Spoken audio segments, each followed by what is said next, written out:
London সফরের কিছু কিছু বিষয়ে আমরা আপত্তি জানিয়ে এবং প্রশ্ন করে একটা বিবৃতি আমরা দিয়েছি।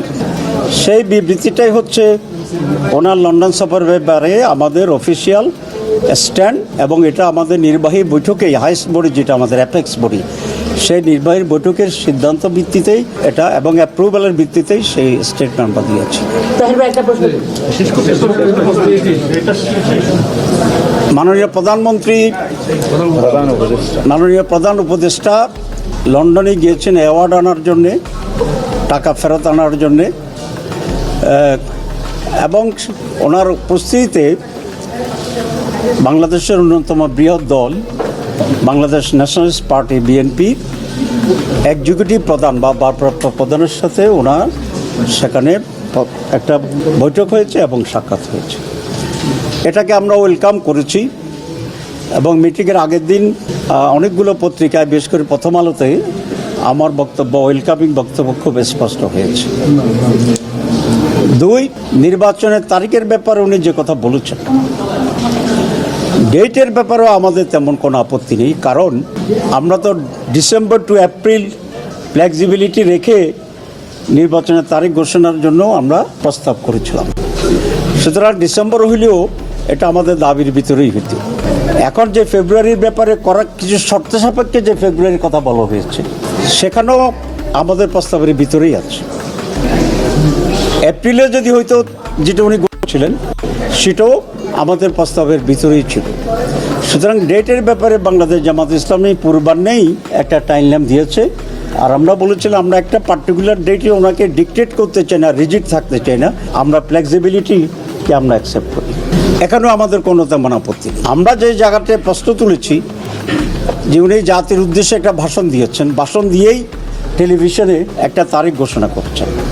তো এখানে যদি কোনো পরিবর্তন হয় আলাপ আলোচনার মাধ্যমে, এটা হতেই পারে। বিএনপি একটি বড় দল, তাদেরও দাবি ছিল, এবং আলোচনা করে উনি যদি কনভিন্সড হন যে এটা চেঞ্জ হতে পারে, এখানে আমাদের কোনো কথা নেই। কিন্তু সেটা ভালো হইতেও, যেহেতু উনি একটা টেলিভিশনে কমিটমেন্ট করেছিলেন, বাংলাদেশে এসে আবার কথাবার্তা বলে এটাকে উনি রিভাইজ করতে পারতেন। আমরা বিস্ময়ের সাথে দেখলাম যে উনি একটি দলের প্রতিনিধির সাথে জয়েন্ট স্টেটমেন্ট করেছেন, যৌথ বিবৃতি। এটা পৃথিবীর ইতিহাসে রিপিট হয়েছে, আছে কি না আগে এক্সাম্পল আমাদের জানা নেই। বিভিন্ন দেশের সরকারের সাথে প্রধান বিরোধী দল বা পার্লামেন্টের প্রতিনিধিত্বকারী দলগুলোর সাথে মিটিং হয়, কারণ তখন তাদের একটা স্ট্যাটাস ডিফাইড। তো এখানে বহুদলীয় গণতন্ত্রের 100-এরও বেশি দল আমাদের দেশে আছে, তাহলে তো এমন এক কালচার তৈরি হবে, উনি যার সাথে কথা বলেন একটা জয়েন্ট স্টেটমেন্ট করতে হবে। আমরা মনে করি এটা নজিরবিহীন ছিল এবং এটা প্রপার ছিল না।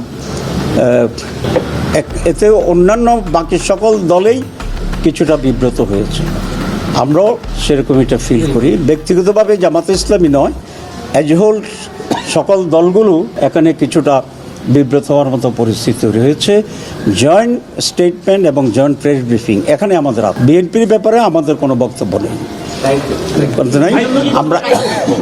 আমরা সেই কারণে আমাদের এই ধারণা হয়েছে যে মাননীয় প্রধান উপদেষ্টা তার নিরপেক্ষতা হারিয়েছে, এবং এইভাবে যদি চলতে থাকে তাহলে যে সংস্কার কমিশন আছে এখানেও তারা খুব বেশি অগ্রসর হতে পারবে না, এবং এটা অনেকটা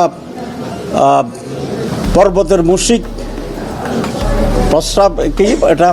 প্রসব করার মতো একটা পরিস্থিতি দাঁড়াবে, কার্যকরিতা হারাবে। সে কারণে প্রতীকী প্রতিবাদ হিসাবে আমরা গতকাল আসিনি। এর মধ্যে আমাদের সাথে ইন্টারিম গভর্নমেন্টের অনেক ঊর্ধ্বতন ব্যক্তিরা যোগাযোগ করেছেন, এবং কাল দুপুরে মাননীয় প্রধান উপদেষ্টা আমাদের মাননীয় আমিরের সাথে ফোনে কথা বলেছেন, এবং কথা বলে আমরা আমাদের কথা বলেছি, উনি কিছুটা রিয়েলাইজ করেছেন, এবং উনি এটা আশ্বস্ত করেছেন যে ওনার সরকার নিরপেক্ষ সরকার, ওনারা কোনো বিশেষ দল বা গোষ্ঠীর প্রতি ইনক্লাইন না। আগামীতে এসব ব্যাপারে তারা নিরপেক্ষ এবং স্বচ্ছ ভূমিকা পালন করবেন, এবং সে ব্যাপারে আরও অনেক যত্নবান হবেন। এই পরিপ্রেক্ষিতেই ওনার সাথে কথা বলা এবং অন্যান্য কর্মকর্তাদের সাথে কথা বলার পরিপ্রেক্ষিতেই আমরা আজকে আবার আসার জন্য সিদ্ধান্ত নিয়েছি। আমরা কোনো কিছুই অচলাবস্থার সৃষ্টি হোক সেটা আমরা চাই না। আমরা সবসময় ইন্টারিম গভর্নমেন্টকে সহযোগিতা করে আসছি, কিন্তু যেখানে ব্যর্থ হয় সেখানে অবশ্যই আমাদেরকে কথা বলতে হবে। আমরা শুনেছি, আমরা আশা করি আমরা এখান থেকে রিফর্মস কমিটিতে আমরা রেগুলার থাকতে পারবো ইনশাআল্লাহ।